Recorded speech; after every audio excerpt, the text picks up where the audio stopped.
大家晚上好，欢迎大家来到国际培训大咖五十谈，我是改进咨询郭立民。上一周我们非常荣幸的请到了我的老朋友 Mr. John Lazar， 他是国际上著名的领导力和高管的教练，来谈一谈关于教练的话题。那么教练的话题呢，在近些年来在中国大地上非常之火爆。那么就我们上一期呢，向拉泽先生约翰拉泽先生呢请教了关于教练的诸多话题，包括教练到底是什么他在组织当中到底创造什么价值？教练和绩效改进到底是怎么回事？教练和导师制之间又是什么样的关系？还有呢，一个简单的，我们也请 John Lazar 给我们讲了一些关于教练的发展的历史。当然，关于教练呢，还有很多的话题需要继续的探讨，所以呢，未来呢，我们也会预留了一些空间，也会下一期呢，我们未来的这个也会找到一期呢，请另外一位呢，教练方面比较有成就的这样的思考者和这个探索者来继续呢跟大家分享，希望大家敬请关注感谢。Mr. John Lazar 我的老朋友，他同时呢也是我们国际绩效改进协会 ISPI 的董事也是我的同事。感谢 John 多年来几十年以来在教练领域做出的贡献，希望我们能够有机会再向你学习。今天晚上我们又一次非常荣幸的请到了另外一位非常重量级的嘉宾，那么他的名字呢叫 Dr. Patti Phillips。 是的， Dr. Patti Phillips 跟 Dr. Jack Phillips 是合伙人。那么上一次访谈完了之后呢，有很多的同学呢对于关于培训的价值方面呢有很多的问题，所以呢我们又接着请来了 Dr. Patti Phillips。Dr. Patti Phillips 跟 Jack Phillips 呢两个人都是 ROI Institute， 就是投资回报率这方面的创始人。所以呢今天晚上我们将就着培训的价值方面呢向 Dr. Patti Phillips 来进行请教那么他目前呢也是联合国培训与研究这所研究所的董事会的这个理事会的成员这个名字呢叫做 UNITAR UNITAR， the United Nations Institute for Training and Research。 那么今天晚上呢我们要探讨的话题呢有衡量和评估学习和培训和学习效果的障碍有哪些一共有12个障碍之多。那么主要的有哪些呢有哪些挑战呢？有哪些关键的方面呢？ ROI 这种方法论那个5级的评估能否无意当中的或者在实施当中能否纠正一些个正式的培训体系或者非正式学习体系当中一些个已经存在的一些漏洞呢？或者小的进行一些个校正呢？一些个主观的结果指标，如团队的士气员工的士气、团队氛围等等，如何去衡量呢？等等。所以呢，我们今天晚上带着这么多的问题，我们开始向 Dr. Patti Phillips 请教。好，我们闲话少叙，下面我们就隆重请出 Dr. Patti Phillips。 Hi Patti, how are you? Good, George. How are you doing? I'm good. First of all, I want to address you formally, Dr.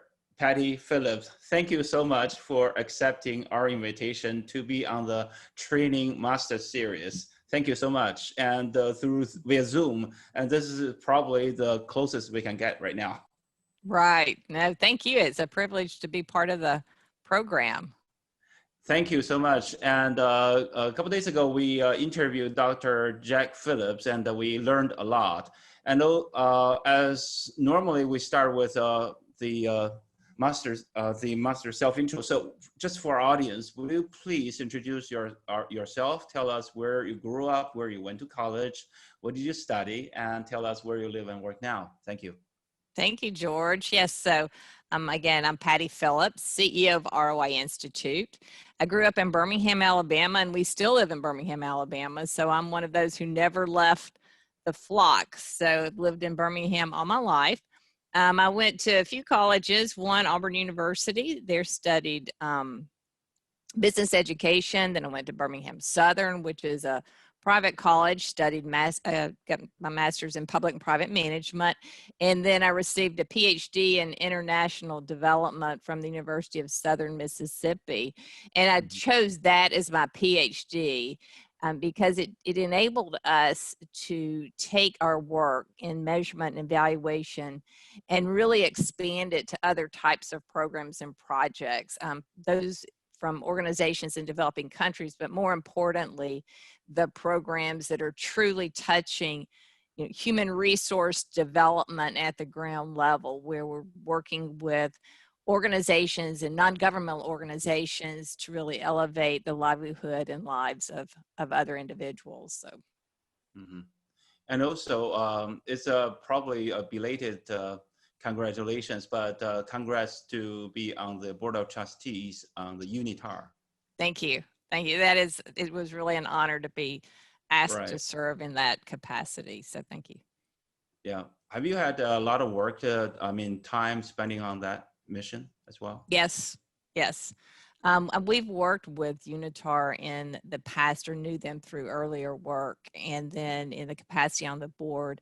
Been on the board, I'm into my third year, and just love it. I mean, all of our work with the UN has been amazing. We've worked with a variety of the programs. We've worked with the World Food Program, who, by the way, was just honored with the Nobel Prize. And so we're real proud with our relationship with the World Food Programs, the Secretary of New York, throughout the UN. So our work with the UN has just been amazing.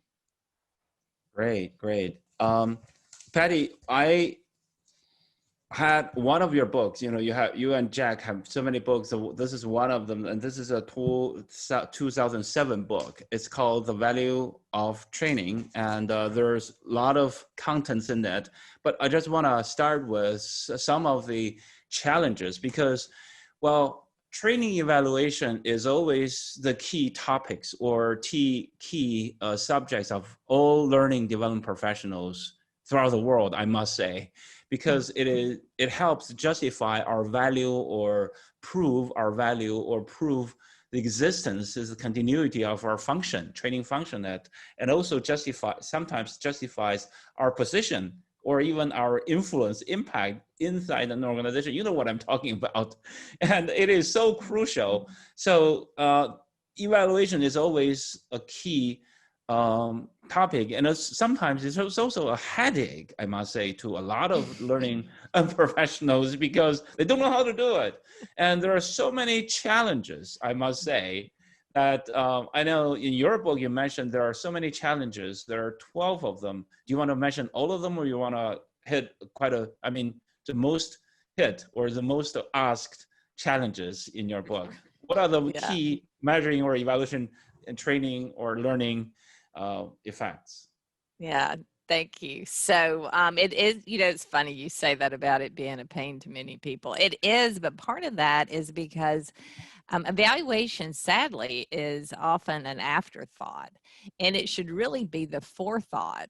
When we're thinking about the programs we put into place in organizations, we should be thinking about the outcomes, the expected outcomes. So your objectives, but objectives not just in terms of learning objectives in terms of expected behavior change, and then the business results, right? So the impact. So we really need to think of evaluation at the beginning. And I think that's one of the challenges, is thinking ahead. Why are you doing what you're doing, which is the first step in our process. So that's challenge number one, is getting into the practice of thinking in terms of the why, not just in people need to know this, people need a skill in this area. Why do they need it? What are they going to do with it? And if they do that, how is it going to help the organization make money, save money, avoid cost, or do some greater good as it makes money, saves money, and avoid cost? The one challenge is the getting clarity on why we're doing it in the first place, aligning it to the business. Another challenge that we see is writing really good objectives. And it's funny because in the learning industry, you would think they're the masters at writing objectives. And when it comes to instructional objectives, yes.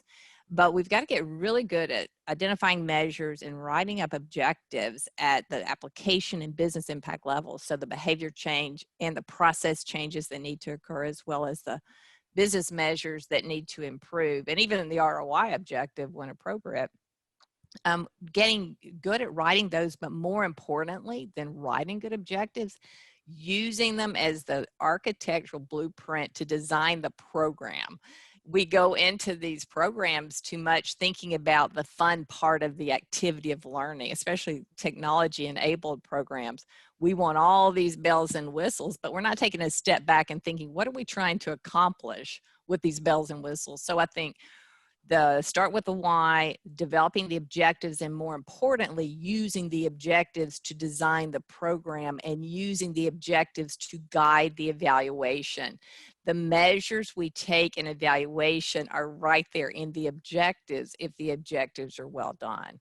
Another challenge is in data collection, primarily the follow-up to see if people are applying knowledge, skill, information, and insight, and whether or not the business measures are changing. So that follow-up evaluation can be a challenge. Technology is enabling us to do follow-up evaluation differently and more easily than in the past, but we still struggle with that. Probably the biggest challenge is in isolating the effects of the program on improvement in the key measures. Many people will say, well, learning's part of something else, everything else, and you can't isolate the effects of the program. Sure you can, and you should. Because how do you know how effective your learning investment is if you don't? So it's fundamental to good research to take a step to isolate the effects of the program. There are different ways we can do it. And in this world of innovation and agile and all the things going on, we're getting very comfortable with experimental design, because we get in there, we design a solution, we test it to see if it works, and then if it's not, we pivot in another direction. So we're becoming more comfortable with experimental design, but there are other ways to do it as well. And they've been out there for decades. It's just, I think sometimes in learning and development, we don't want to do the work to get there. Another is converting measures to money. Now that's becoming easier for us because we have more data than we ever have in the past, and that so many people have touched the concept of ROI. We have some data out there. We have some measures that have been converted to money. We can leverage the work of others, but within organizations, we've done a better job of putting money to the measures that matter. And then another area, I mean, we could go through the whole list of the 12, but another area that we really see organizations challenged with is the data optimization. And that sounds difficult, but all that means is that you're using the data and you're making decisions with data. We don't use the data, even the level 1 reaction data that organizations have been collecting for decades. People often don't use it. And I was just talking to some people recently about that, and they said, well, we don't even look at it. Well, why do it? If you're not going to do something with the data, why bother?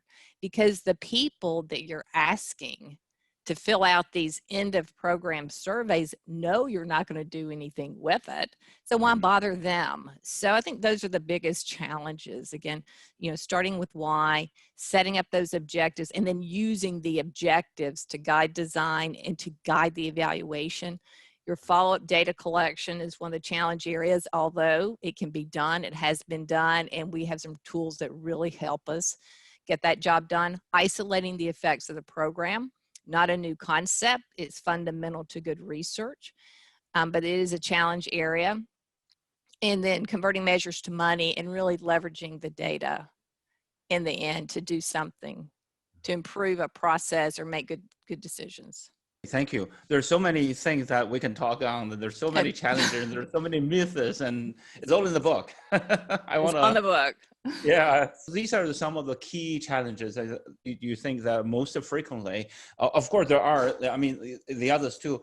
But I want to ask you a little bit about on the first one. You said some of the evaluation should not, and Jack said that too. That the evaluation should be beforehand, and not a kind of an afterthought.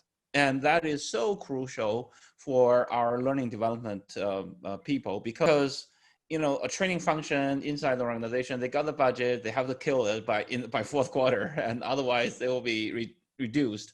And but so sometimes they have to do it in hasty.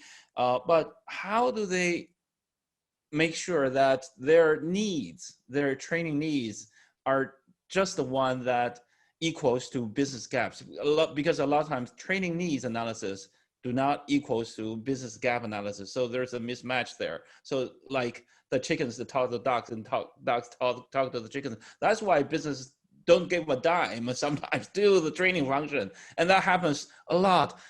I know in the States happens a lot, especially in China, because it is a developing country, such a big country, and everything is growing. So how do we do that to make sure that beforehand, the training needs analysis and gap analysis, they're the same thing?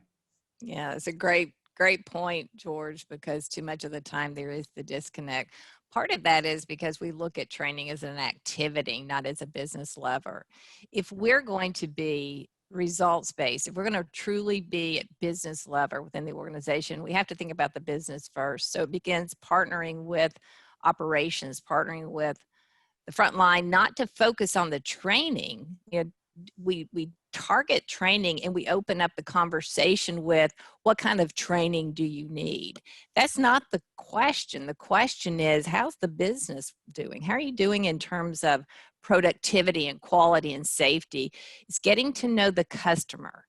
And in marketing and sales, that's not unheard of. That's what we do. We look to the customer and we identify what the customer needs are before we ever have the interaction. Well, training needs to do the same thing too. If they're going to be a business partner, a business lever, or is training going to remain this activity that reacts to request? You know, you can be an activity-driven organization. You can be a results-driven organization. Results begins with that end in mind, and it's opening up the conversation with the internal clients to find out, how's your business doing? Let's talk about the measures that matter.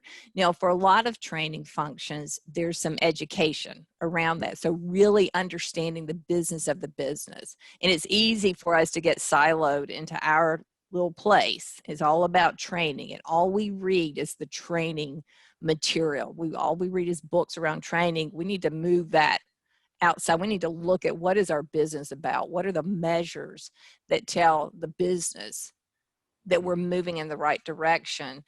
Get educated there and start the conversation there.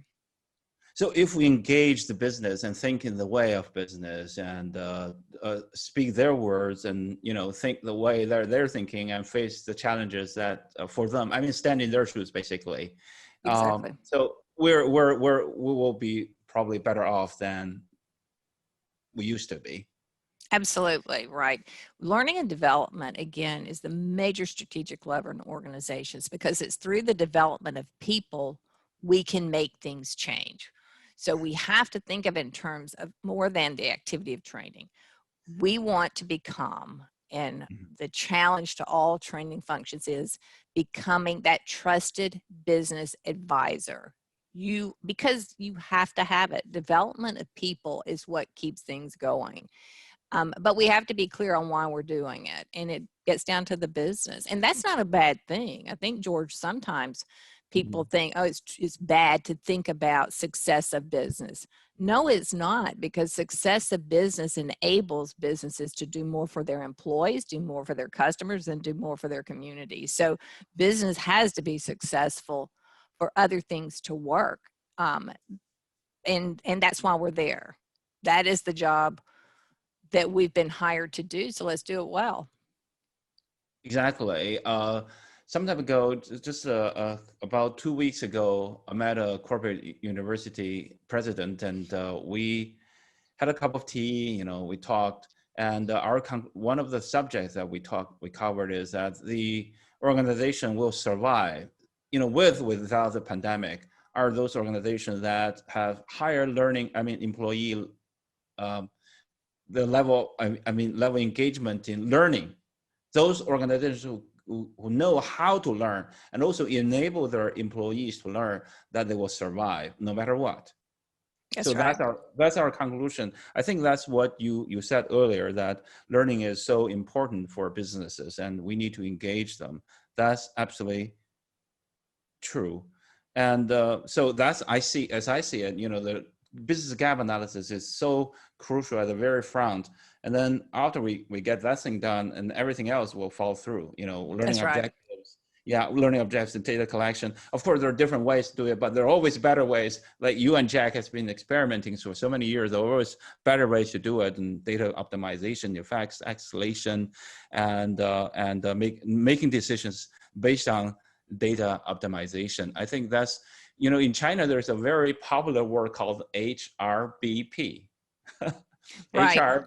HR business partner, and we have been perplexed, and that's a very good concept, but there is always a way of how to do it, and it'll always come down to at the end of the day, all the concepts are good, but always funnel down to how do I do it? It had to be simple, it had to be very effective, and has to be efficient. Otherwise, I'm not interested, because that's what the frontline managers are thinking. So it's always one of their expectations.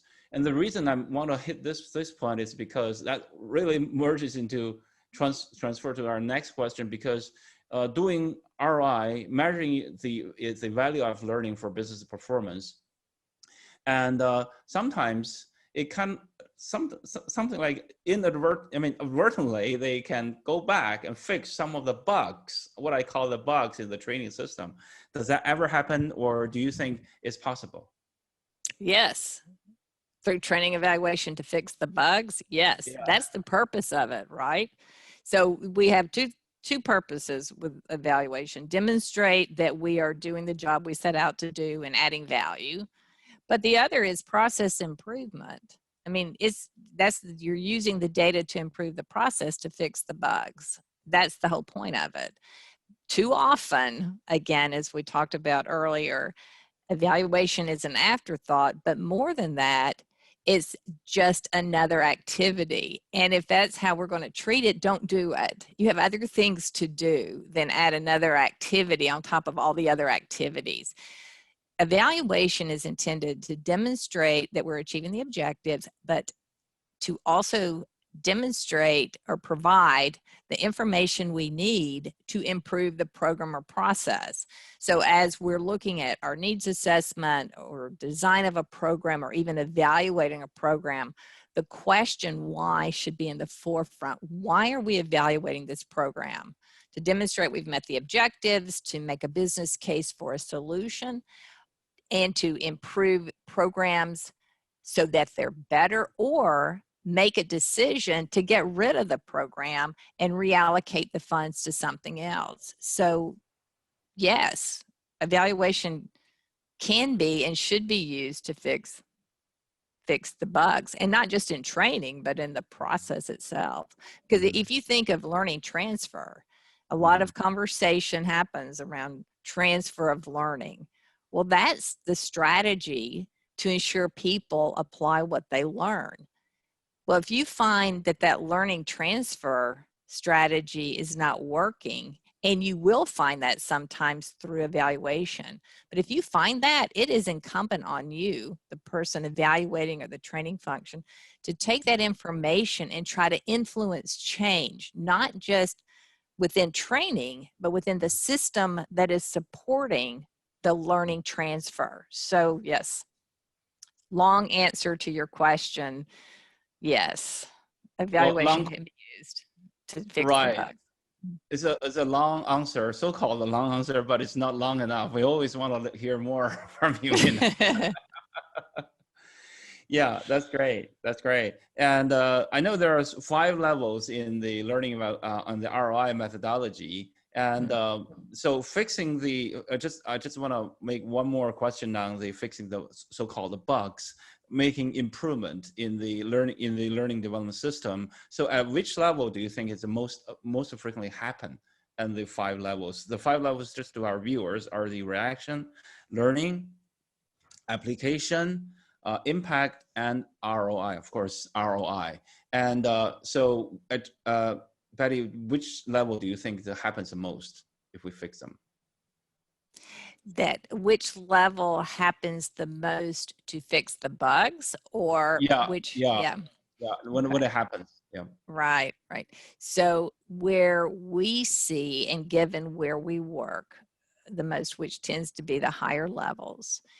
When we see programs not driving improvement in the measures that they were intended to drive, the breakdown often happens at that level 3. People are not applying what they're learning. And the question is, why aren't they? Much of the time, it is a system issue, and a lot of the time, it is the manager preventing it. So where we see a breakdown typically is at that level 3, and that's where the breakdown or the bug can be fixed. Now, in terms of frequency of use of evaluation at the different levels, for any given organization, if they look at all the programs they offer, of course, level 1 evaluation is most frequently used.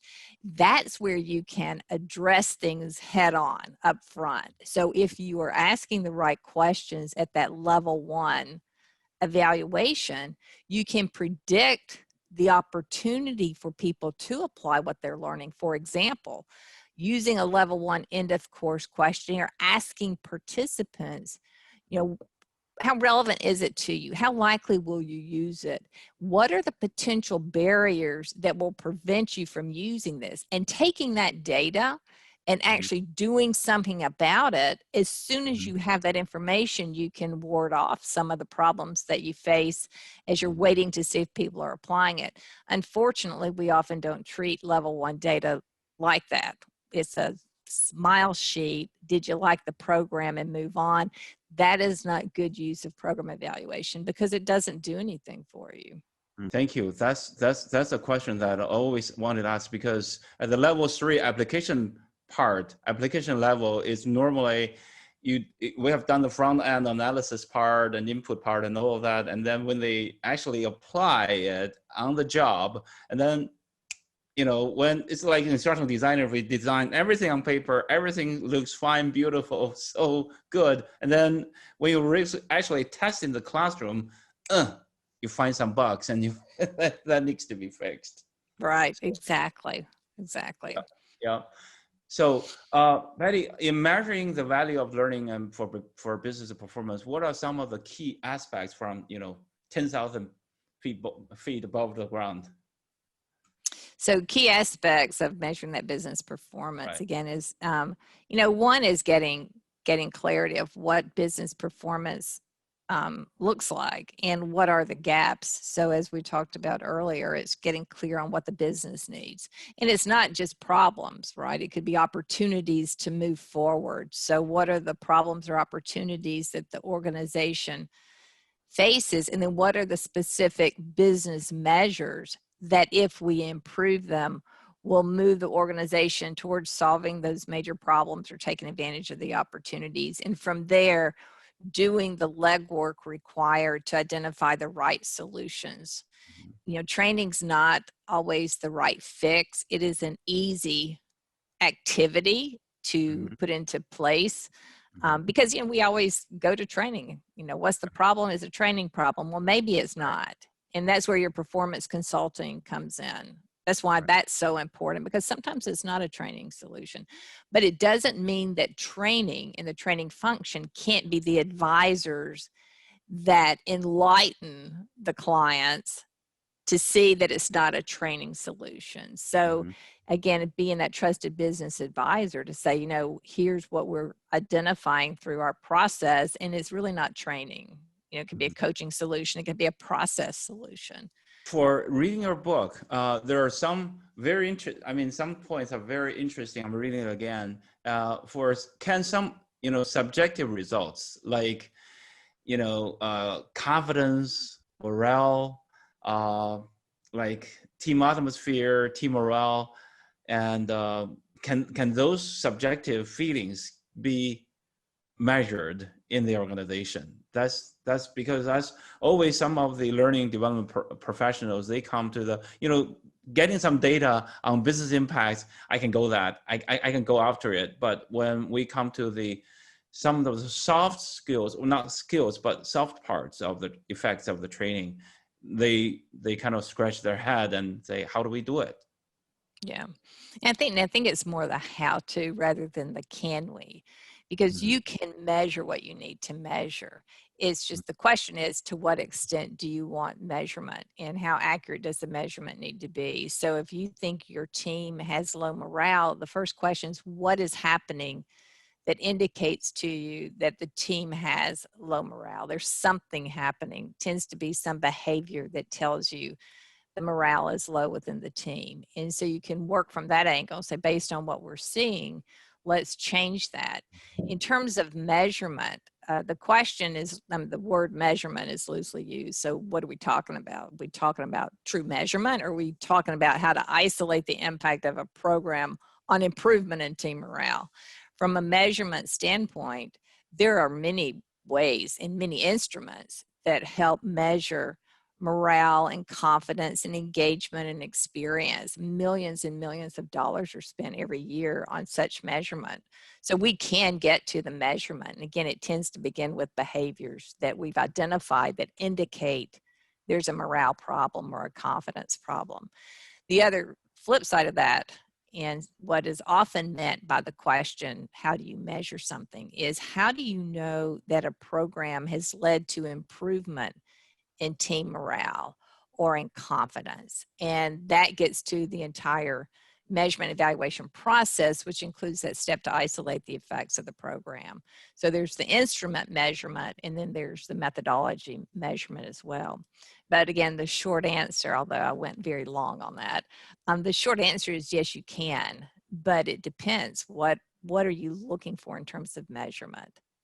Your IO psychologist in the organization, and that's what's been so much fun over the last few decades being in this industry, is watching the people come through and how advanced measurement evaluation has become, because we're getting smarter with it, right? We're bringing in the IO psychologist. No longer is it just anyone's coming into play. We're actually bringing into the training function people who do know measurement.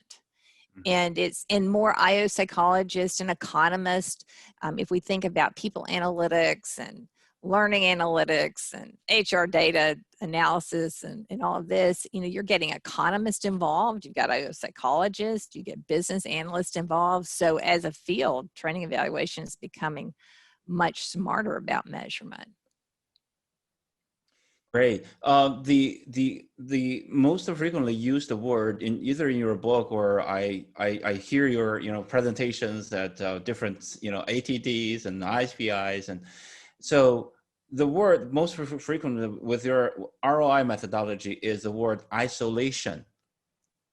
Isolation for me is isolation, meaning isolate that event so that I can clear cut. I got this activity here, and then I measure this one, and then measure the impact. For instance, can I measure if I'm going to improve the performance results of a sales team, and then everything? So there's no capability changes, there's no training other programs, but just team morale. And then I just inject some fun activities, and as you said, the bells and whistles and outbound and going to some fun activity that bring down the team wall or bring down constructively solve the contentions in the team, so the team morale is up, and then later on their sales is up like 10%. So can we say that we didn't do any capability training, we didn't do any skill improvement, but just did the morale exercise, the fun exercise, and then the team morale is up, and then their sales revenue is up? Is that isolation? What are you talking about? That's isolation. So a question is often brought up, how do you isolate the impact of blank, whether it's a training intervention or something that led to improvement in team morale? So if you want to just test the hypotheses, team morale driving sales, we can do that. You can use some kind of comparison group, control group. We can look at trend line analysis. Maybe sales were flat and nothing else happened. The only thing that happened was these activities or this intervention to get team morale up. then we can make some assumptions based on that. Now, when there's many other factors, trend line analysis may not work. But when we use control group or comparison groups, we can look at those people who were involved in these activities and that group who wasn't, and compare their sales that way, as long as you're matching your groups well. Two, we're advancing with modeling, our mathematical modeling. For years, we saw it, mathematical modeling used as a technique to isolate the effects of the program maybe 5% of the time. Today, we're up 28%, I think, is what our last count was, in terms of organizations using analytics to help sort out factors. So again, we're getting better at it, but that's what we're talking about. If this happens, if we interject this to increase morale and sales go up, how much of that is due to whatever we did to increase the morale? So how much of that, because sales can go up for a lot of reasons. The economy's better, customers are happy, people are spending, COVID's over, let's get out and spend some money. I mean, there's a lot of things that can increase sales, but how much of that is really due to team morale? And so can we isolate? Yes. Should we isolate? Yes. If you want to show how much improvement in sales occurs as a result of whatever that activity was that got team morale up, yes, it's fundamental to research. Exactly. I do agree with you. Team morale, I just use team morale as an example, what I trying to, because there are so many factors leads to the end results, especially if we only focus on one or two aspects or tactics, and then it's not consistent. You cannot inject, a team morale and bring up team morale every day, because it's not consistent, because people energy burn out and people get tired and say, oh, not again, that kind of, team morale. And then, so you're gobbledygooking me to bring up sales again? No, not again. I've done that a month ago. So something like that, so I'm just using it as a isolation. So the thing is, we have to make sure that the overall environment is improving, and this little tactic is kind of is built on hypothesis. What you just use the word hypothesis and fix it, on a controlled kind of controlled diameter. So so that's this question. Thank you so much. And so next question is a kind of a more elevated question, because I ask a lot of the ROI basics for when I interviewed Jack. So you have been in this business for many years. From your research and practice, is learning an isolated event ever? Again, isolation again. Yeah. Rarely is learning or a training intervention the one and only event, right? Now, sometimes it is. There are times when, yes, it is absolutely, but rarely. There's always something else going on. But that doesn't mean that we don't isolate it in terms of isolating the effects of that intervention. We can say the same thing for marketing. If we want to know how much a marketing campaign influenced sales, for example, there's a training intervention doing the same thing, right? So rarely is marketing the only thing. Rarely is training the only thing. Rather, rarely is lean or TQM or other processes the only thing. There's always other things going on. But if we want to say that the investment in our solution led to improvement in output, quality, cost, time, customer satisfaction, job satisfaction, work habits, or innovation, if we want to say that our solution led to that, we need evidence that tells us it did. And it's through that step to isolate the effects of the program that's going to get us there. Whether we use control group, trend line, mathematical modeling, or whether or not we ask people.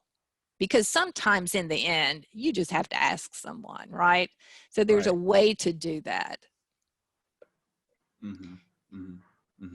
I see it. I do agree with it. I do agree with you that learning is never an isolated event. Learning is always a function of many functions. Like we have marketing, we have sales, we have customer service, we have production. I mean, we have manufacturing, we have so many finance and HR and training. So it's one of the functions. So it has to make its own value to justify its own existence within that organization. Otherwise, That's right. they're gone. They're That's gone. They can right. cut the budget overnight. And there are some very well-known, famous corporate universities or training arms have been just, slashed, and they're gone overnight. So that That's happens. right, George.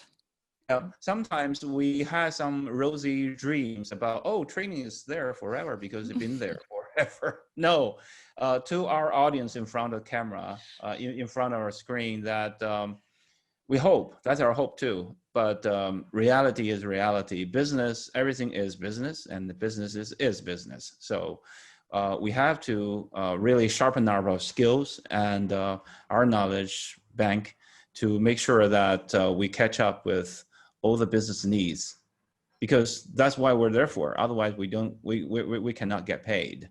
So, so Patti, that leads to another question: to what percentage could a business rely on training to solve their growth problems? To just kind of a ballpark figure or some examples as well, if you may. Well, to put an absolute percentage on it would Hard. it'd be hard, right? Because there's so many factors that can influence. But let's put it this way: a very large percentage can be improved with good training. But again, I really add the caveat good training, because there's so much bad training out there. We treat training, again, as an activity, and too many organizations and too many learning leaders will just throw anything out there to see if it sticks. And that's not what we want to do. We want to be very intentional with what we're doing and how we're using the resources bestowed upon us, right? Because as you said, too many corporate universities, well-known corporate universities, have gone away because of misuse of funds or a lack of accountability or lack of results. And then some people will tell us, they said, well, senior leaders are going to make the decision to keep us or cut us. So what does it matter if we evaluate programs? We have choice. And one choice is let it be done to you or influence what is done to you. And it's through that evaluation and that connection to the business, we can have that influence. So training can have a large impact on business performance, but it has to be good training. It has to be well thought out, methodical, and it has to be the training that's truly connected to the needs of the organizations. And we as learning professionals have to get comfortable with that. One thing I do want to say, George, and I know you have another question, but I just want to say this. Research is messy.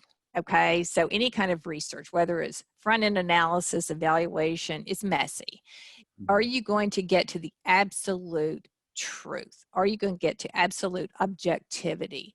And my perspective is no, you're not. Mathematics is absolute. 1 + 1 is 2, and that is universal. Everything else, there is some level of subjectivity in there, right? And so we've got to get comfortable with it and get clear on process. What are we doing? How are we doing it? And why are we doing it that way? And if we can be crystal clear on those issues, then we have good enough evidence to demonstrate what we're adding to the organization, how we're improving measures that matter, and good enough data to make significant change in our processes. Again, people get uncomfortable with the subjectivity of measurement, and you should, you need to recognize it for sure, but measurement at large is messy business. And so what are your standards? What are your process? Get clear on that, and just get comfortable with the need to know it. And I think that is frightening to a lot of learning professionals too, because that's not why they got into the business. But that's we are the business. Yeah. It is. I have so many thoughts on my mind and so many thoughts in coming. I mean, there are the crossroads, right? And have some inspired words that I want to, a lot of questions that we can ask you, but I know that you're running short on time. So the other question is, what are the I asked before, but I do want to hear your version of it. What are the key steps in performance consulting from ROI perspective? Because I see it, ROI, you have the ROI methodology process model. Is that also a performance improvement model, or how do you position it? Yes, it is. It is a performance improvement model. We call it the ROI methodology because in the end, you're getting to ROI, which is the ultimate measure of success. And we say it's the ultimate measure because that's where you can demonstrate benefits versus cost in one metric.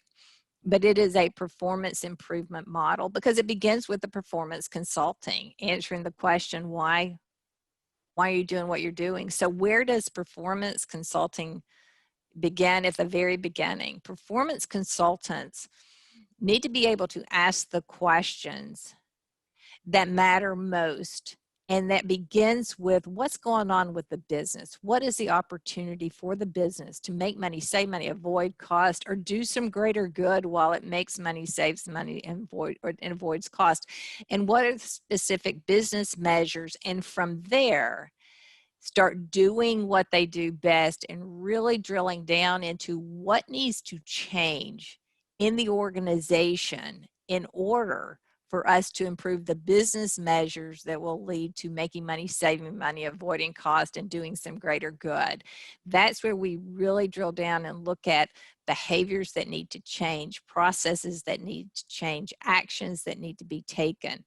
That performance needs assessment, but that's, the conversation begins with the business. What's going on in the organization that needs to change or improve? What are our opportunities? What are our big problems?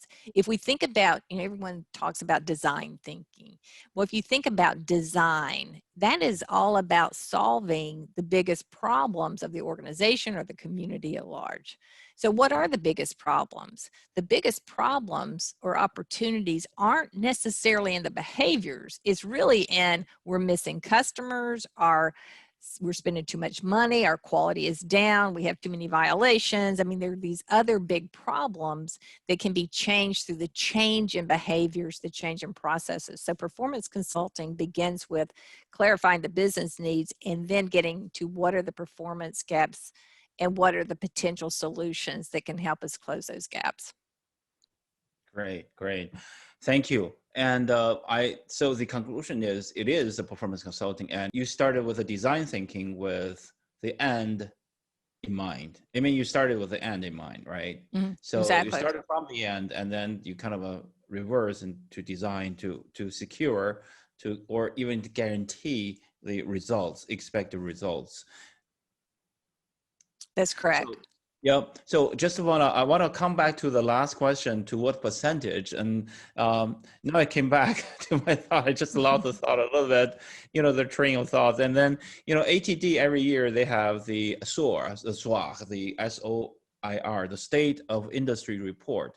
And about 20 years ago, they started to report that about, their percentage, their calculation is based on experience. It's not, scientific or mathematical calculation. They said 10%, about 10% is the percentile that learning and learning development function contribute to the business growth. So meaning, in other words, we can solve, training people can solve the organization's problems by 10%.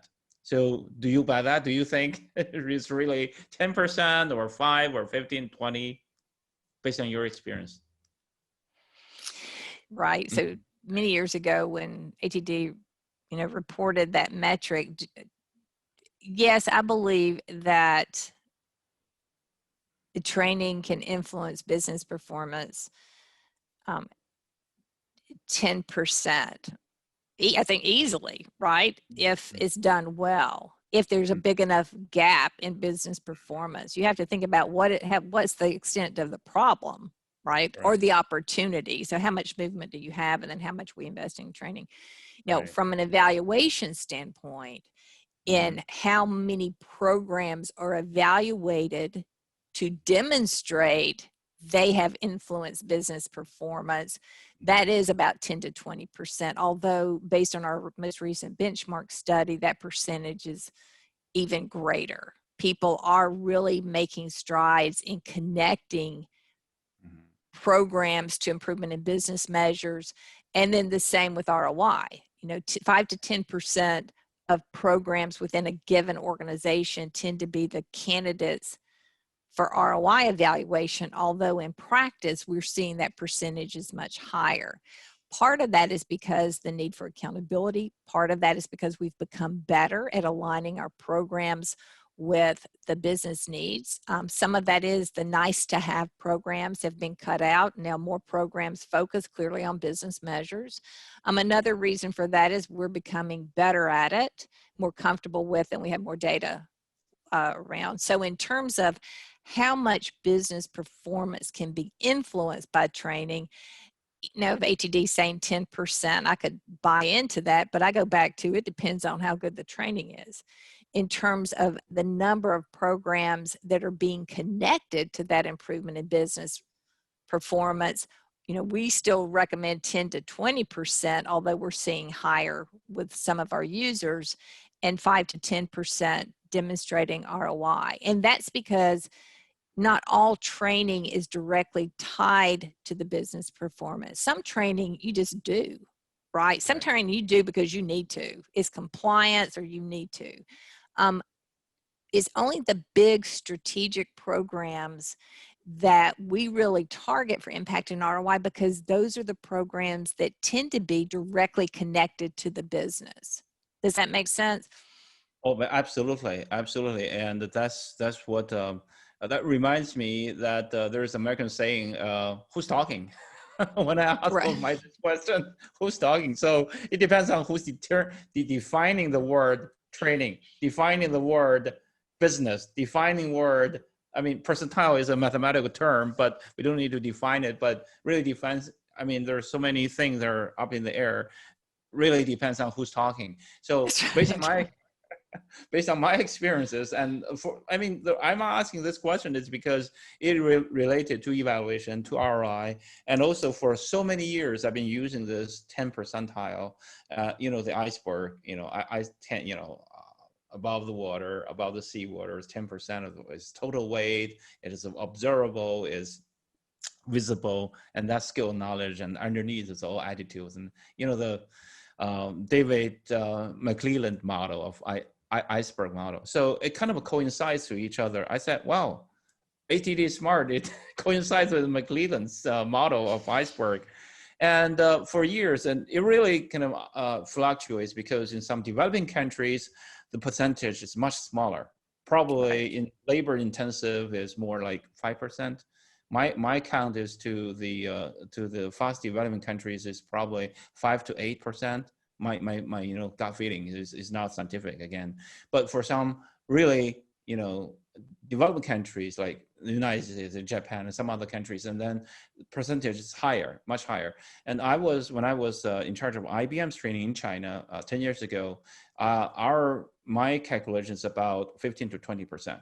My training's contribution to the business, because if we're a IT consulting company, if we don't train, the business cannot open their project. They cannot open the project. They cannot deliver, like the SAP ABAP training, like all that different models. If I don't give the project funds to them, allocate those different funds in different pockets, there's no training, there's no engineer available for delivery, and then of course clients won't pay.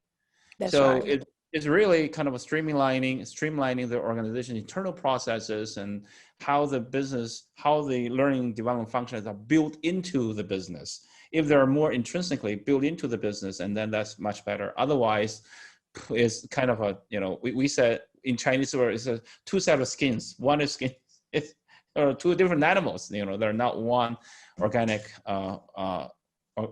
body. So but anyway. Thank you for that. That is a add-on question, and but that is very important, because it's been lingering around for so many years. And next question, Patti. Well, during the pandemic, how do you think the pandemic will impact our field? I think how it will impact our fielding is impacting it already, right? Already, yeah. It has opened up so many opportunities for us, and as sad and devastating as this event has been, and it has been, there's nothing, positive about it other than the opportunities it has forced us into. And that is opportunities to get better at that virtual delivery. We've been talking virtual and doing virtual and e-learning for a long time, but it's been more playtime, right? I mean, some of it's so bad, it's not even worth calling training. Today we're having to deliver on it. So I Right. see that as an opportunity because we're having to deliver, we're having to get good at this, and we're all learning it, right? I mean, those of us who, even us at ROI Institute, the depth of our content, we have fought virtual delivery for decades. I mean, we just fought it because it's so deep. It's such a deep content area. We're trying to figure it out. How can we be really good at this? And so we know it's not going away. So I think it's changes already, and it will continue to change. One change is that we're getting better at virtual. We're getting better at designing virtual to deliver the results we need to deliver. So it's not just, the nice to have, the fun training that we do and have cool tools within a platform. I mean, it's not that anymore. This is how it's done. Even leadership development programs delivered virtually. We're hearing some amazing things happen that way through those types of programs virtually. So how we're delivering learning, but also how we're collecting data.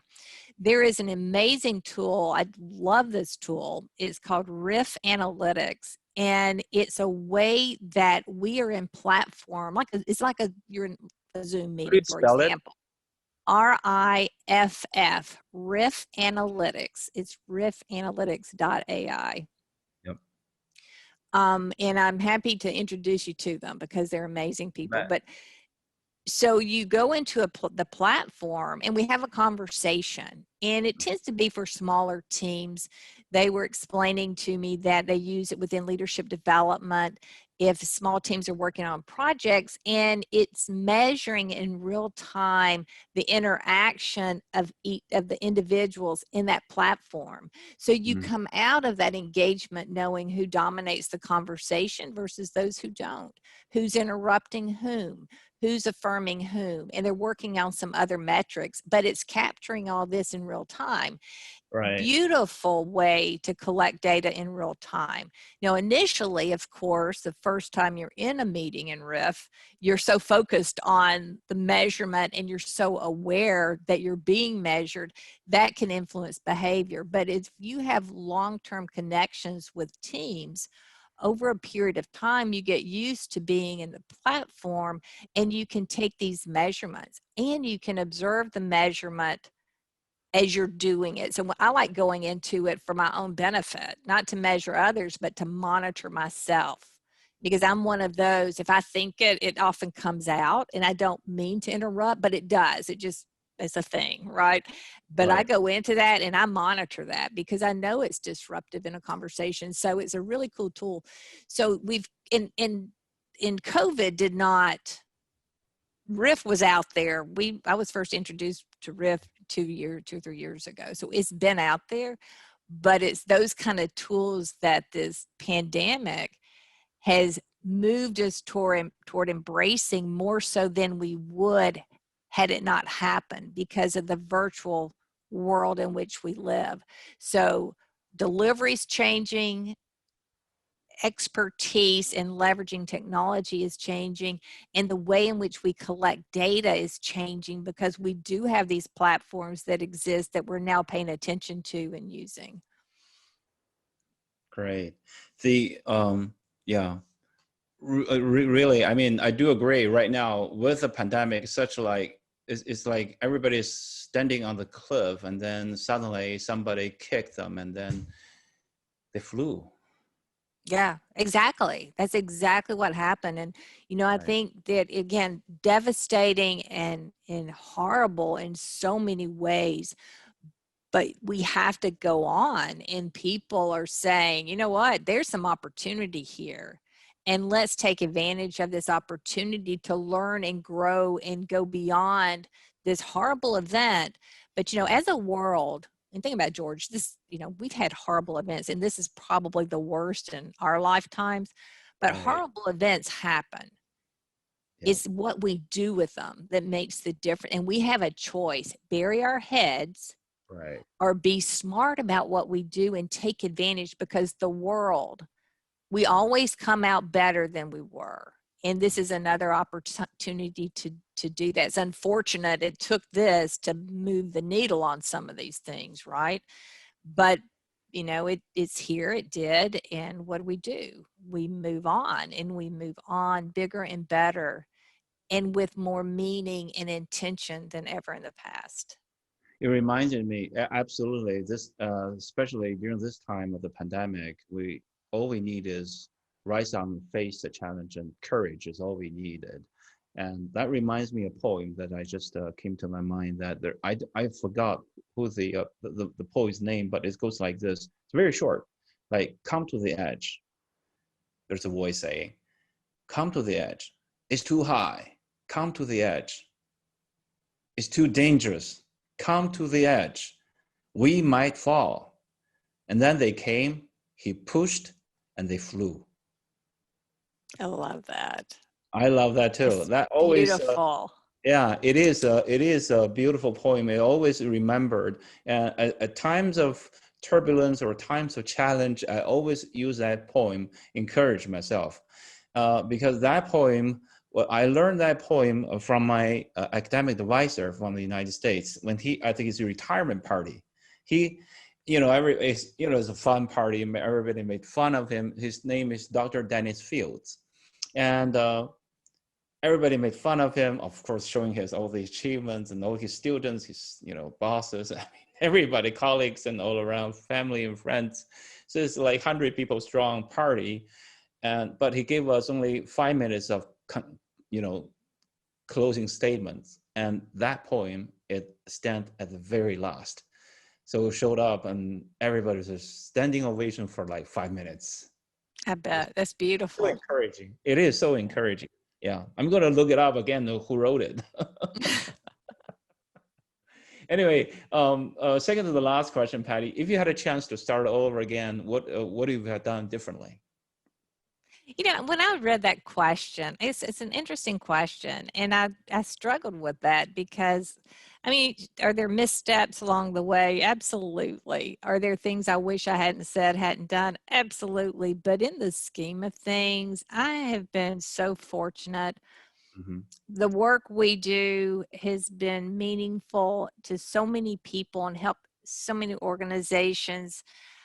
I don't know what I would have done, I don't know what I've done differently. There's a lot of things along the way I would have done differently for sure, mistakes and all that. But in terms of the bigger scheme of things, I don't know what I would have done. I don't think that I would have embraced measurement and evaluation within the training industry, especially had I participated in this process any earlier than I did. I don't know that would have moved me further down the road. I would have embraced it as I have. I would have gotten into it the way I did had I come in earlier, because I had a corporate experience before going here. And my corporate experience really gave me a view of training and development in HR that the training and development HR professionals don't have, because they didn't have that experience, right? So I come from the business, not from this industry. I come from the business where we use cost benefit analysis, where we did research. So all of that came with me. So I brought that to the table, and had I not had that, I would not have done the work that I've done and contributed to this industry the way that I had. So I would not have changed that for anything, because that brought to the table me, right, and what I have to offer. In terms of our business, again, I don't know what we would have changed. There's a lot of things that, gee, we wish this had happened, but it didn't. And therefore, here's where we are. We're going to move forward. So that's a tough question. I always find that an interesting question, and I always admire people who can answer it with a straight answer, but I'm not one of those people, because I don't know. I don't know what I would have done, right? Yeah. the reason that always have these questions attached at the very last is because we're facing the younger learning development professionals, and they're younger, they're at the beginning of their career, their lives, and I just want to tell them that all these training masters, they are people, they're human too, because we look up you and everybody, the 50 people I've interviewed, you've seen my list, and they're all a lot of seniority, devotes like decades and decades into one thing, so that really a role model for a lot of learning development professionals, but they're not saints, we want to learn from you, and so they want to learn from you, so that's why I'm asking this question anyway. So just as a closing statement, do you have any advice to the young practitioners in China or in any other developing countries as a whole? Absolutely. My advice is embrace every moment of it, because you're right. Many of the people that you've interviewed for this program have been doing this for years and years and years. I'm not one of them. I've been doing it for many years. I mean, I'm into my, going into decade 3. So I've been around a long time, but I had an entirely different professional experience before getting into it. And it gave me something that others within this space didn't have. And that's the view from the business, because I was not a fan of spending money on training, because all training was, when I was in corporate, was an activity that did not serve our needs. They weren't concerned about our needs. They were concerned about, no, this is the training you're going to get. So I'm coming into this with this mindset, but I'm also coming into it with experience in all the things that we do around ROI and cost benefit analysis, but totally different field. And so while many of the people that you have interviewed for this, they have been in this industry for a long time, and that is wonderful. That is great. I'm not one of them, although I've been in it for 30 years, and that's a long time for a lot of people, but the older we get, 30 years is much shorter, right? But I brought into the industry another perspective that was relevant. So my advice to young people is embrace every moment as a learning opportunity, and be ready to bring all of that experience to the next job. Your job, your work, whether your job is in corporate or your own business, or whether you're working for a nonprofit or an NGO, whatever it is, the work that you do, learn from the work that you do, because you can have all the book sense in the world. You can be smart in the books, but it's what you do every day that really is going to get us where we need to be. So my advice is embrace every moment as a learning opportunity, and bring it to the next position, the next role. And then also, within training specifically, think about the why. As you're implementing programs and designing programs and you're doing your day-to-day work, think in terms of, why am I doing this as it relates to the organization?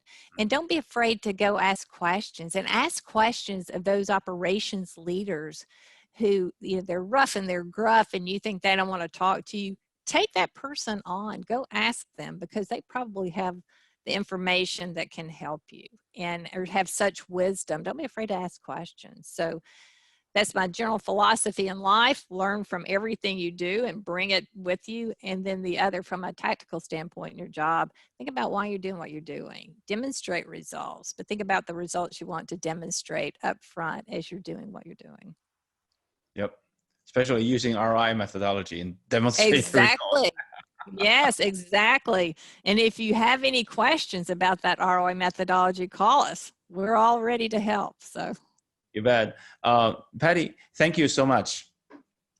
Patti, this interview is a little bit format because we're facing, like, potentially in the future, like 20 million of them. And there's so many learning development professionals. We're lucky if we hit 1% of them. yeah. But Yeah. and That's still a lot. That's still a large number, though, George. I know. Anything come to China is a big number because there's so many people. Today, we're so glad that we have one of the training managers online joining with us, and he would like to ask you some questions. Okay. And yep. And Deyu. All right, here you are. Deyu. Okay. I'm very nice to join this meeting tonight, Dr. Phillips. I have two questions for you. First of all, introduce yourself a little bit. So your name, where you work. My name is Damon Su. I work in a Chinese company, overseas Chinese town. Great, thank you. Nice to meet you. And I have two questions for you, but my English was just so. Mr. Gu, to help me translate, please. Sure. Go ahead and ask in Chinese, and I'll translate for you. OK。我的第一个问题是，在中国有大部分的企业都会在员工加入公司的3个月内，会开展集体性的这个入职培训，其中有包含公司的介绍、公司的企业文化、组织架构，还有消防安全等等。那么针对这些课题，我们要如何用 ROI 去衡量这个入职培训的价值呢？ Okay. Question number one, Patty, is in China, there's so many companies when they join, they have new hire training programs within the first months they're into their job. They have the new hire training, and then they have courses like company introduction, corporate culture, and organizational structure, fire codes. All these training, all these courses, how do we measure them in terms of ROI? Okay, great question. So,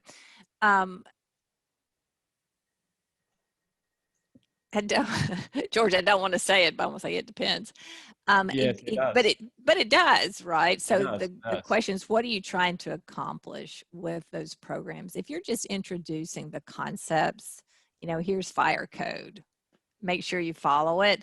If you want to know that they're following and they're complying with your process, you can always follow up, do an unscheduled audit, observe if they're doing it when there's a fire drill. I mean, hopefully there's never a fire, but you just have to think about, what are you trying to do with it? If you're just introducing to them policies within the organization, you might check to make sure when you're introducing it to them, does everyone get it? Do you know the policy? But I don't know that I would necessarily take it to ROI. You can evaluate anything to ROI. It's not can you, it's should you. So go back to, what are you trying to accomplish with those onboarding programs? Now, if you're changing the way in which you're delivering onboarding and it's significant change, there may be a reason to follow up to see if people are applying or leveraging the information. But I always go back to, why are you doing it? And for onboarding, there's some onboarding initiatives. Yes, you probably want to connect it onto the business because you want people to sell more sooner, to perform at a level sooner because you've changed the onboarding system. But based on what I've heard you say in those types of programs, you might want to know that they know what the policy is. They know what the procedure is. And then when there's an incident, follow up with an after action report to see, did they comply? Did they do what you advised them to do? And if they didn't, then make a shift in how you deliver that training. Does that answer the question? I think 那个泽宇你可以明白吗？ Thank you. Okay. Second question. Let's move to the. Yeah, go ahead. 我的第二个问题是，在中国会有很多的那个拓展的项目，例如把一些管理者放到沙漠里面去，让他们去逃生。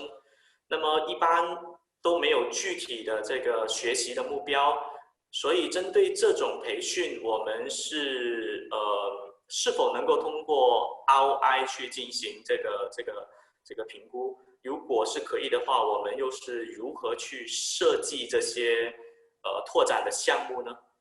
Sure. Question number two, Patty, is those companies that how to treat them, their executives. Sometimes one of their training programs is to throw them into the, is sort of a outbound training, such as throw them into the desert, let them survive, and it's a kind of more physical training, outbound training. So do we define them as kind of a training, because it doesn't have specific learning objectives, right? And then how do we measure them in terms of ROI? If we could, how do we design these kind of training programs? Right. So outbound training, you just throw them out into the desert. My first question is, why are you doing this? Why are you doing that? And what is it exactly do you want them to do differently by going through this experience? And in order for them to do it, what do you want them to learn from this experience that is going to enable them to do what you want them to do to drive whatever the measures are you're trying to drive? So it all goes back to why this experience in the first place. You know, it's an outbound experience, right? Is it a training? There's learning in everything that we do. You know, call it training, call it an experience, call it what you call it.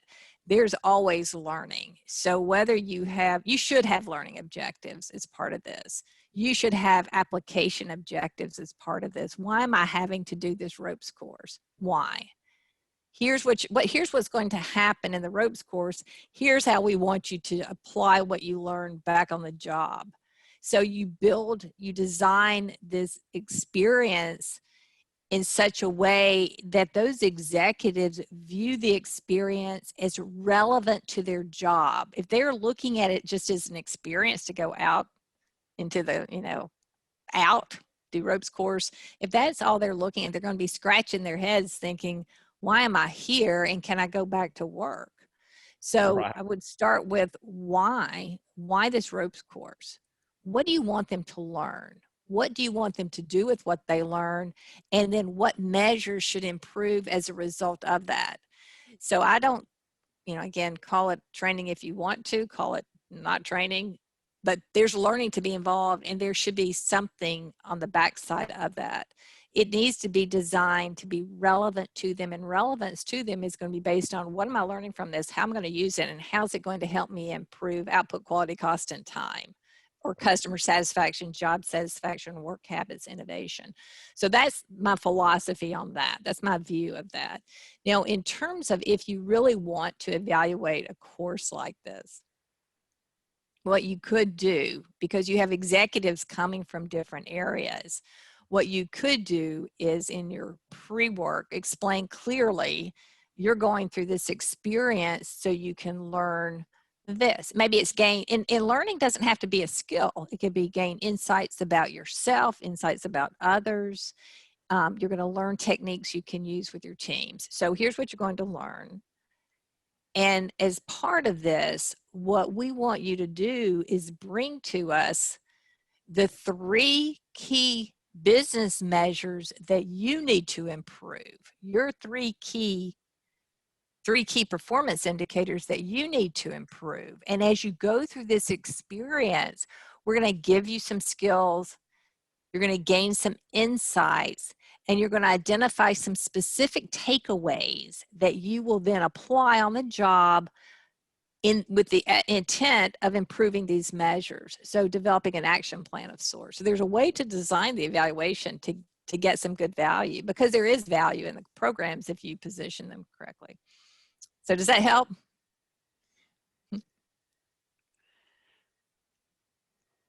Thank you. I learned a lot from you. Thank you very much, Dr. Phillips. Eddie, I think that's a good answer, because that really falls back to our previous question, that in the bucket of, that bucket we talk about that the morale. You remember I asked that question. Some of the soft measurements, team morale, motivation, and team atmosphere, organizational atmosphere. do they contribute to the business? And this kind of a sort of an example of it, you know, you throw them out in the desert and have some of the rope games or, you know, survival games, and then they learn something, and then they come back, they reflect, and then they kind of have some deep thinking, and maybe during the process of those games, then all those team members, they got to know each other in the future when they come back to the workplace. I know this person. Exactly. So I think that's but what Zoe Damon just asked is so common. Some, as you just also mentioned before, that some companies, they just do it without any thinking. They just fall through. They just kind of intuition to do that. Kind of, you know, it's a given. It's a gaming project. It's like in the golf. It's a game. It's automatically default program. It just happens, and nobody's even given a second thought, why does it happen? And you just said, to the short answer to two questions that Damon just asked is really look at why we're doing it, why we're doing it, why we designed this or having this so-called training program in the first place. So that's right. Well, yeah. I know, Damon, you have a lot of other questions as well, but we have to. Patty's really short, running short on time, but thank you so much, Patti. And do you have any questions to us? I don't think so. I just thank you for letting me be part of your program. It sounds exciting. So do we get a copy of these? Can we watch it? Absolutely. I would love to hear what others have to say. And you bet. We will have the logos on top of that, and they'll send you the English version of it after we've done all the media fun stuff. You know, that would be great. That would be a few weeks. Yeah. Okay. Wonderful. Yep. Well, thank you so much, George and Damon. Thanks for having me. If there's anything we can ever do, please give us a shout, and we welcome any questions or comments from any of your audience. So just let us know. You bet. Thank you. Thank you. All right. Yep. Take care. Take care. Stay safe. Bye-bye. Stay safe. Bye-bye. Bye-bye, Damon.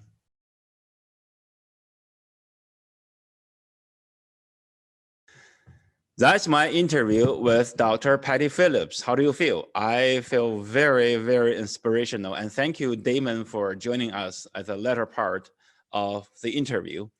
And during our interview, we explored many topics, including the challenges of assessing or evaluating the effectiveness of training and learning programs at organizations, and also what are the can RI methodology inadvertently correct some bugs in the training system, and some subjective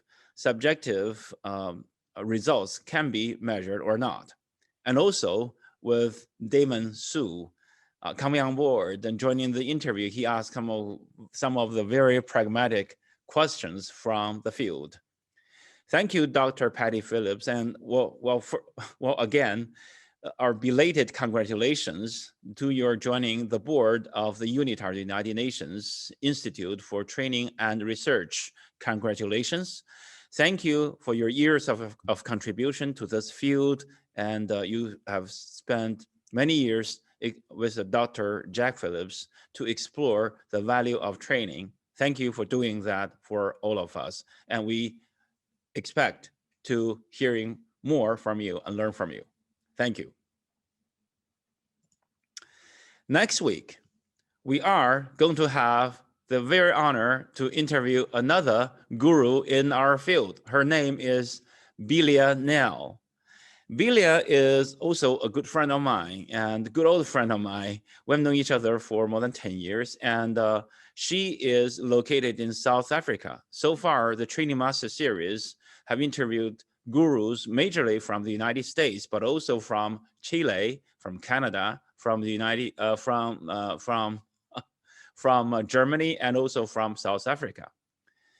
So during our next week's interview with Belia, we're going to ask her a lot of questions about about training or the learning development field in South Africa, because as you all know, that both China and South Africa belong to the BRICS, B-R-I-C-S, the organization of BRICS. B stands for the 5 nations group, meaning B is for Brazil, R means for Russia, I is for India, C is for China, and S is for South Africa. So we're both developing countries. So what is training like in South Africa? Has training as a profession made huge contribution to the fast economic development of South Africa? What is it like to do training in South Africa? Is there any performance improvement? Do they have e-learning? So on and so forth. Do they have also the fabs like we had during the past 20 years?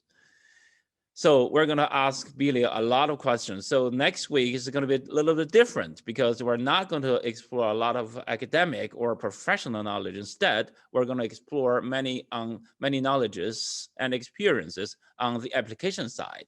So next week, we are going to see the other side of the world.